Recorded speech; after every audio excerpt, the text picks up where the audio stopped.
Let me welcome you to Gray Hair Talking as we examine getting older. Now, you may be wrestling with your aging process, and I can tell you right now, it doesn't matter what age you are in an aging process. A friend said to me one day, "I'm glad I've lived long enough to feel this bad." We both laughed at the time, but later I thought about the great wisdom in this statement.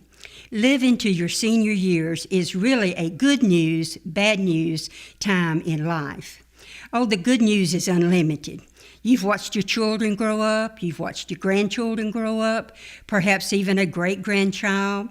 You very well could be debt-free, you have close friends, you have relationships that you spent decades developing, you have some free time, you have a bit of wisdom that you've learned, and on about the good news. The bad news, however, is also unlimited.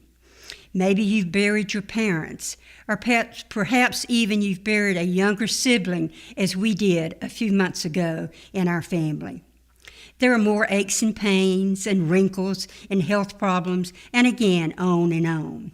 My gray hair reminds me how much my body is aging. It seems that every time I look in the mirror, I find a new wrinkle, and every week I find a new ache or a new pain.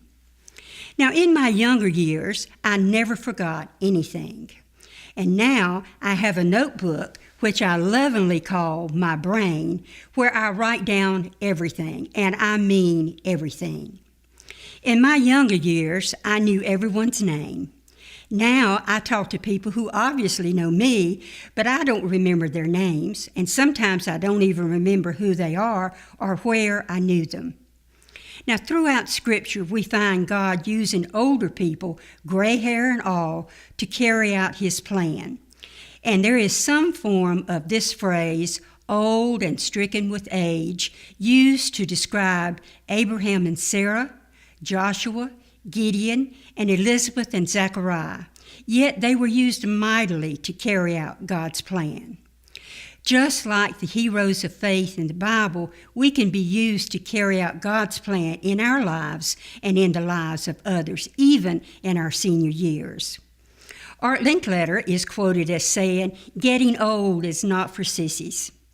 If you've suffered a recent illness and a serious one from which you recovered, as I did a few months ago, then you know how true Art's words are. Getting old is not for sissies. As my friend said, I'm glad that I've lived long enough to feel this bad. Indeed, growing older and living to talk about it is wonderful, gray hair and all. This is Rachel Solomon, and I'm sending you blessings from Gray Hair Talking.